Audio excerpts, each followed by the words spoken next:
Welcome to the Market Capitalist. I am Domenico Johnston. Welcome back to the site, and let's get into today's video segment. What I want to talk about today is a couple investing ideas, not necessarily the companies or any specific recommendations, but kind of the ideas around what I'm thinking of right now in terms of trends in the future and potential profitable investments that might be related to these trends. Right now, what you'll be hearing about in the coming year is the Chevy Bolt, and I think Honda or some other company has a pure electronic car that's coming out. So these are purely based electronics. They're no longer hybrids like the Toyota Prius. It's an electronic car. And if you're of the assumption that these cars aren't more or less gimmicks and they're here to stay as something that's going to be part of the automobile offering in the foreseeable future, then there's going to be a number of things in the market that are going to have to change somewhat in order to provide the necessary resources for those people who buy those cars to be able to function with them. Currently, people that are going to buy the Volt or any other comparable product are going to be seen as early adopters, and therefore the market isn't, they're going to be kind of like the left shoe on the right foot, I guess would be the analogy. They're still going to be able to fit in the market, but the market's not going to be essentially made for them, so it's going to be a little awkward for them. So they're going to be, as more people buy these cars and adopt these cars and these new technologies, companies will better adapt to make life more convenient for the automobile driver of an electric car. Right now, you're going to have to plug into your home, yada yada yada, to get a charge. In the future, I would assume that there'll be some type of station or some other technology that comes out that makes it so that you don't have to have an 8-hour charge time to get that charge for the car so that you can go X number of miles with the car.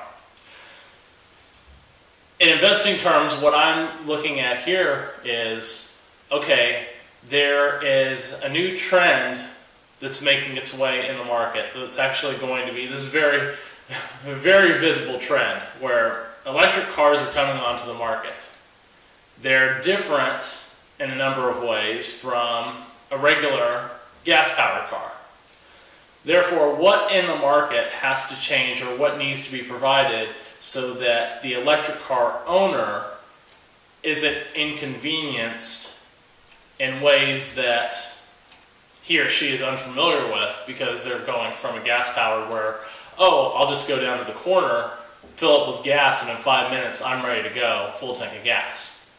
Right now it's, oh, let me charge this thing in my garage for 8 hours. That's an obstacle, and that's something that you're going to have companies looking to resolve. Now, whether that happens as something that happens in your garage where somebody provides some type of adapter that allows you to get some huge charge at once and within 15 minutes you're ready to go, or whether that's the development of, instead of a gas station, a power station or something where you can go and power your car in a short amount of time. It's something to look for. And it's not only the station, it's the components or the technology to go in and implement whatever is necessary to provide that convenience. Also, since we're on the topic of cars, this is something also that I've heard about, and I think I agree with in terms of the way that the automobile industry is going. An example of what I'll be talking about here is OnStar. OnStar is a service that GM sells with their cars. Therefore, you buy the car, and then you also have the service that you pay X dollars a month for, so that you can have this essentially safety net with you at all times with your car. Kind of like satellite radio, and I think Ford offers another comparable product. With technology in terms of, think of your cell phone, it's hooked up to the internet 24/7 as long as you have a signal, and with coverage areas becoming better and better throughout the country, it's almost like you can't find a place where you don't have a signal. As technology becomes more and more integrated with the car, a car company is probably going to look at not only in terms of where are we going to get our profit from. It's not only going to be, I'm going to build this car that you're going to want to buy, therefore a transaction happens. It's, I'm going to build this car and also integrate these features into this car. Therefore, I'm selling the car, I make money there, and also I'm selling the features, whether it's OnStar, whether it's some type of data connectivity, whatever it is, that I can get income, whether it's monthly or annually or whatever the subscription service is, throughout the life of this car. It makes sense. And now it might not be directly with, Ford Motor Company or General Motors or Toyota, but there's going to be more technology implemented into cars and therefore more subscription-based services available to you, the consumer, to buy with your car. Now, some of these may not make sense and some of them may make sense. So as they're being developed and they start emerging in the market, or even before they emerge in the market, you as the consumer, the end consumer, can even ask yourself, is this something that I would want to buy? And if it doesn't make sense to you, then you probably should just stay away from the investment. But if it does make sense to you, then you go and say, who's this company that's providing this? One, the service, or two, the technology. Maybe they're doing both.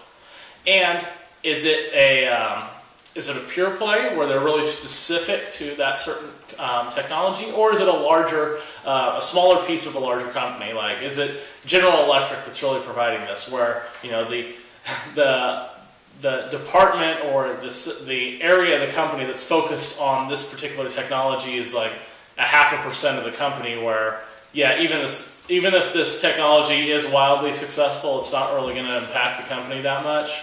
So that's always a downer for me if I find that out, because you always find this great opportunity and then realize, oh, the company that's pushing this technology is so large that it could be wildly successful and not really impact that company that much. But again, at least knowing's half the battle, isn't that the saying? So that's what I'm kind of thinking about in this new year in terms of researching some trends and ideas that I think might be upcoming. Again, it's always important to get in before everybody else does in terms of these emerging trends and new technologies, so you get the biggest bang for your buck. Thank you for tuning in. Comments always welcome. If you have any ideas in terms of upcoming trends that you think might be wildly popular and successful as investments, hey, share them with the group so we all learn and we're able to go out and do some research and make a decision for ourselves in terms of whether or not we think it's a good investment. Thanks for tuning in.